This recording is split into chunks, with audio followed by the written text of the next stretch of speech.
হরে কৃষ্ণা, রাধে রাধে।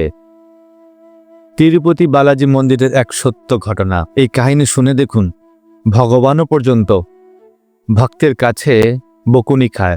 ভগবানও পর্যন্ত ভক্তের কাছে বকুনি খায়, ভক্তকে দেখে ভয়ও পায়, তার শাসন দেখে ভয় পায়। আজ তিরুপতি বালাজি মন্দিরের এক সত্য ঘটনা বলি, শুনুন। মন প্রাণ দিয়ে শ্রবণ করুন। এ এক সেই লীলা কথা, মন প্রসন্ন হয়ে যাবে। দক্ষিণ ভারতে অনন্ত আচার্য নামে এক ব্রাহ্মণ বৈষ্ণব ছিলেন। ভগবানের প্রতি অচলা ভক্তি ছিল, অচলা ভক্তি।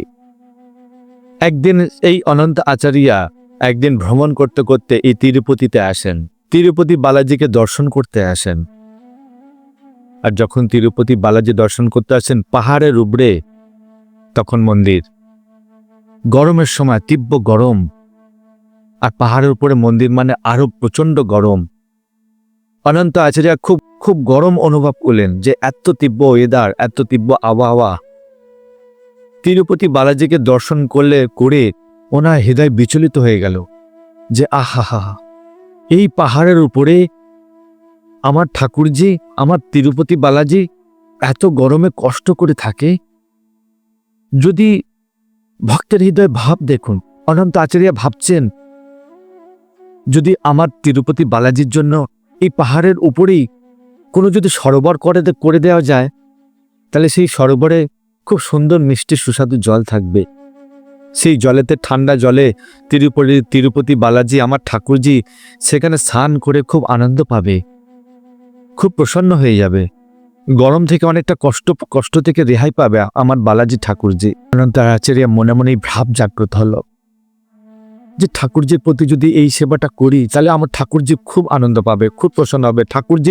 ঠাকুরজি অনেক আরামে থাকবে, যখন চাইবে তখনই সরোবরে এসে স্নান করতে পারবে। ভাব দেখুন, আমরা মন্দিরে যাই কেন? আমরা মন্দিরে যাই ঠাকুরজিকে দর্শন করি, ভগবানকে দর্শন করি, বিভিন্ন চারিদিকে পরিবেশ দর্শন করি। না, এই দর্শন নয়, ঠাকুরজিকে দর্শন করতে যাওয়া মানে ঠাকুরজির প্রতি ভাব জাগ্রত হওয়া দরকার আছে। কেমন ভাব?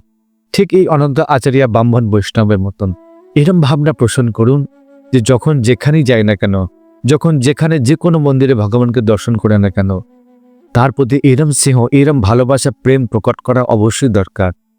যে এই ঠাকুরজি, হে প্রভু, আপনি এখানে ভালো আছেন তো? আপনি এখানে সুখে আছেন তো? আপনার প্রসাদ খাওয়া দাওয়া সব ঠিক টাইমে হচ্ছে তো? আপনার কোনো কষ্ট হচ্ছে না তো? যে কোনো মনের ভেতর ভাব একটা জাগ্রত করুন, কোন একটা সেবা কাজ করার চেষ্টা করুন, যে আমি ঠাকুরজির জন্য এইটা করে যাব, তাহলে ঠাকুরজি একটু আরাম পাবে, একটু সন্তুষ্ট হবে, একটু প্রসন্ন হবে। ঠাকুরজি প্রসন্নের জন্য, ভগবানের প্রসন্নের জন্য, ভগবানের সুখের জন্য। তৎসুখে সুখেতম, এই হচ্ছে সেই শ্লোক। তৎসুখে সুখেতম, যাকে প্রেম করব, তার জন্য জীবনটাকেও বলি দিয়ে দেব, তার সুখের জন্য নিজের জীবনকেও বলি দিতে প্রস্তুত থাকব সদা সর্বদা।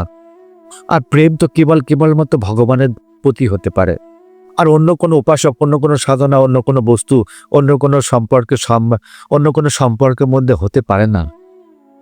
প্রেম কেবলমাত্র ভগবানের সাথেই সম্ভব, নিঃস্বার্থ প্রেম। তৎসুখে সুখেতম। অনন্ত আচার্য এইরকম ভাবনা পোষণ করলেন। ওনার এক স্ত্রী ছিলেন, স্ত্রী গর্ভবতী ছিলেন, কিন্তু প্রচুর আত্মবিশ্বাস ছিল ভগবানের প্রতি। অনন্ত আচার্য স্ত্রীকে বললেন, অনন্ত আচার্য, আচ্ছা দেখো আমাদের তিরুপতি বালাজি কত কষ্টে রয়েছে, পাহাড়ের উপরে দেখো কত তীব্র গরম, কিভাবে সহ্য করছে। আমার ইচ্ছা এই পাহাড়ের কাছেই, এই মন্দিরের কাছেই একটা সরোবর খোদাই করি, পাথর কেটে। আর সেখানে সরোবর করলে কি হবে, আকাশ থেকে যে বৃষ্টি ঝরবে, সেই বৃষ্টির সুস্বাদু জলে এই সরোবর পূর্ণ হয়ে যাবে। আর সরোবরে সুন্দর মিষ্টি নরম ঠান্ডা জলে আমার তিরুপতি বালাজি সেখানে স্নান করে পরম আনন্দ লাভ করবেন। স্ত্রীকে বললেন, আমায় সাহায্য করতে হবে তোমাকে। গর্ভবতী ছিলেন, কিন্তু তবু ভগবানের প্রতি এত অচলা ভক্তি, এত অচলা বিশ্বাস। উনি বললেন যে ঠিক আছে স্বামী, আমি তোমার সাথে অবশ্যই সহযোগিতা করব। শুরু করলেন পাথর খোদাই করার কাজ। পাথর কেটে খোদাই করতে থাকলেন। আর ওনার স্ত্রীকে বললেন যে আমি এই পাথরগুলো একটা পাত্রে ভরিয়ে দেবো, আর সেই পাত্র নিয়ে তুমি কিছুটা দূরে গিয়ে সেখানে ফেলে ফেলে আসবে। দেখুন, গর্ভবতী স্ত্রী তবু ভগবানের প্রতি সেবা ভাব, ভক্তি ভাব, এইরম দেখে তিরুপতি বালাজি আর সইতে পারলেন না যে আহা দেখো দেখো, আমার সুখের জন্য, আমার আনন্দের জন্য উনি গর্ভবতী মা, তবু আমার সেবার জন্য তৎপর হয়ে উঠলেন, আমার সেবার জন্য তিনি সহযোগিতা করার জন্য ছুটে এলেন। ব্যাস বললেন, না না, এটা কিভাবে সম্ভব হতে পারে, ওনার তো খুব কষ্ট হয়ে যাবে, ওনার গর্ভে যে সন্তান আছে অনেক সমস্যা উৎপন্ন হবে। তিরুপতি বালাজি ভগবান থাকতে পাচ্ছেন না। অনন্ত আচার্যা পাথর খোদাই করা শুরু করলেন, একটা পাত্রে সুন্দর করে ভর্তি করছে। আর ওই মাতা তিনি ওই গর্ভবতী সহ সেই পাত্রকে তুলে ধরে, কষ্ট হচ্ছে, যেতে পারছে না, তবু গিয়ে দূরের দিকে ফেলে দিয়েছে। এরকম 1 থেকে 2 বার করেছে। আর ঠাকুরজি থাকতে পারলেন না, এরকম কষ্ট দিকে আর থাকতে পারলেন না। ব্যাস খুব সুন্দর রূপে এক বালক রূপে প্রকট হলেন। আর যখনই গর্ভবতী ওই মাইয়া পাথরের বোঝাই করা পাত্র নিয়ে যখন ফেলতে যায়, তখন কিছুটা দূরে ওই বালক দাঁড়িয়েছিলেন আর ছুটে এসে বললেন, মা, ও মা, তোমার কষ্ট হচ্ছে, তুমি আমায় দাও, আমি গিয়ে ফেলে দিয়ে আসছি। গর্ভবতী মা ভাবলেন, আচ্ছা, এই বালক আমার কষ্ট দেখে হৃদয় এত এত ভক্তি, এত শ্রদ্ধা ভক্তি জাগলো, আমার সহযোগিতা করার জন্য ছুটে এলো। ঠিক আছে, চলো, তুমি ধরো আমিও ধরি, দুজনে মিলে গিয়ে ফেলে দিয়ে আসি। এই না তুলে দিতে যাবে, ওই বালকটি হাত থেকে ছিনিয়ে নিলেন পাথরের পাত্রটা, পাথরের ঝুড়িটা ছিনিয়ে নিলেন, ছিনিয়ে নিয়ে ছুটতে গিয়ে দূরে গিয়ে ফেলে দিয়ে আসলেন।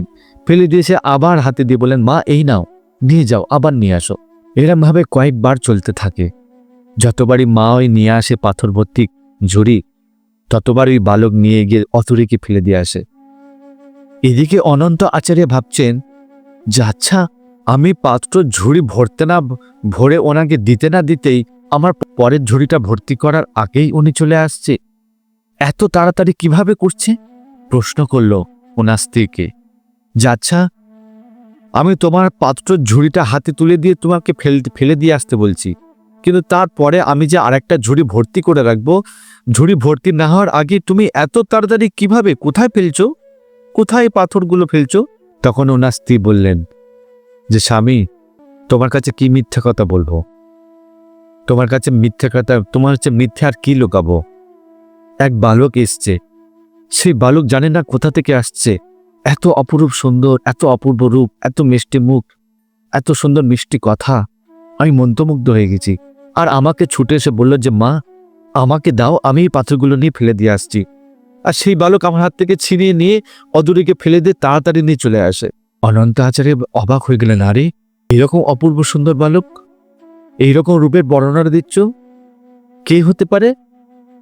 চলো, আমায় দেখাতে পারবে? স্ত্রী বললেন, হ্যাঁ হ্যাঁ, কেন নয়, চলো। অনন্ত আচার্য ওনার স্ত্রীর সাথে গেলেন। স্ত্রীর সাথে গিয়ে দেখলেন যে দেখো, ওই বালক দাঁড়িয়ে আছে, দেখো, আমার হাতে পাত্রের ঝুড়িটা নেবে বলে। অনন্ত আচার্য দেখে ওখানে মূর্ছা হয়ে গেলেন, দেখে ওখানে মূর্ছা হয়ে পড়ে গেলেন।